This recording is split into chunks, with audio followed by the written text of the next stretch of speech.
अनुभव पहिला। हा अनुभव आपल्या चॅनलच्या एका सबस्क्रायबरने पाठवला असून त्यांचे नाव त्यांनी गुपित ठेवण्याची माझ्याकडे विनंती केली आहे। हा प्रसंग साधारण 3 ते 4 वर्षांपूर्वीचा आहे। मी नवीनच लग्न होऊन माझ्या सासरी राहायला आले होते। आमच्या घरात फक्त मी आणि माझे मिस्टर दोघेच राहायचो। सासू सासरे गावाकडे राहत होते। माझ्या मिस्टरांची या गावामध्ये जॉब असल्यामुळे आम्ही इकडे राहण्यास आलो होतो। एके रात्री मला 2 वाजता जाग आली।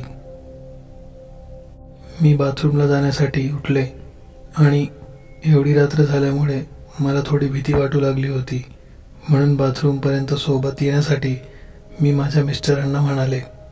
ते उठले आणि माझ्या मागे मागे बाथरूमच्या दिशेने चालू लागले। बाथरूम आमच्या घराच्या बाहेरच्या बाजूला आहे, त्यामुळे मला एकटीला जायला तिथे भीती वाटत होती। ते सोबत असल्यामुळे मला आता भीती नव्हती। मी बाथरूममध्ये गेले तोपर्यंत ते बाहेर उभे राहिले। त्यानंतर मी बाहेर आले व आम्ही परत घराच्या दिशेने येऊ लागलो। बेडरूम जवळ येताच मी मागे वळून पाहिले तर हे मागे नव्हते।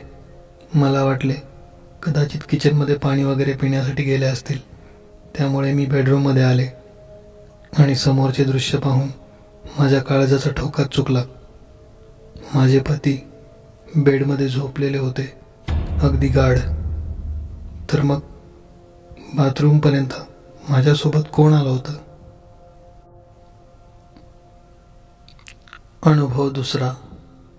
हा अनुभव माझ्या एका मित्राने मला बऱ्याच दिवसांपूर्वी सांगितला होता। ही गोष्ट 2012ची आहे। त्यावेळी गावाकडे लोडशेडिंग खूप प्रमाणात असायचं। त्यावेळी माझ्या मित्राला आलेला हा भयानक अनुभव। लोडशेडिंगमध्ये गावाकडे लोक रात्री उशिरापर्यंत गप्पा मारत बसायचे। आम्ही मित्रसुद्धा असेच रात्रीचे गप्पा मारत बसत होतो। रात्रीचे साधारण 11:30 झाले असतील। आम्ही सर्व गप्पा मारत बसलेले असताना खूप उशीर झाल्यामुळे सर्वांनी काढता पाय घेतला आणि एक एक जण आपापल्या घरी जाऊ लागलं। शेवटी फक्त आम्ही दोघेजणच गप्पा मारत बसलो होतो। पण आता उशीर खूप झाल्यामुळे जो शेवटचा मित्र होता तोही घरी जायला निघाला होता।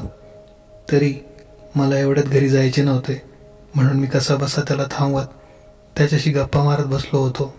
अमावस्येची रात्र असल्यामुळे अंधार बऱ्यापैकी पडला होता।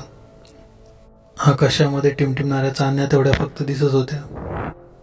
शेवटी तो मित्र म्हणाला, अरे 12 वाजलेत, मी जातो घरी आता, तू सुद्धा जा, उद्या परत शाळेत पण जायचं आहे।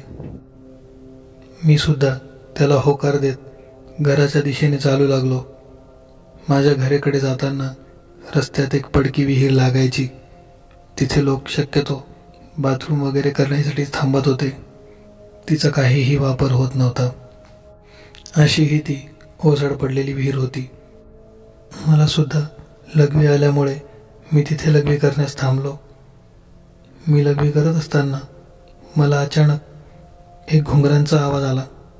तसे मी मागे वळून पाहिले तर तो आवाज अधिकच तीव्र होऊ लागला आणि अचानक तो घुंगरांचा आवाज मला गोल फेरी मारून झाडावर जाताना मला जाणवला।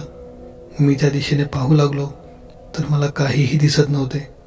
मला कळून चुकलं की हा काहीतरी अमानवीय प्रकार आहे, कारण बऱ्याच जणांच्या तोंडून मी याविषयी ऐकले होते, पण असा काहीतरी अनुभव मला पहिल्यांदाच आला होता। कदाचित त्या रात्री अमावस्या असल्यामुळे।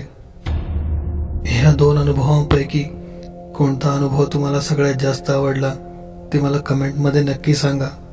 आपण जर चॅनलवर नवीन असाल तर चॅनलला सबस्क्राईब करा, सोबत बेल आयकॉनही दाबा, म्हणजे येणाऱ्या व्हिडिओचे अपडेट तुम्हाला भविष्यात मिळत राहतील।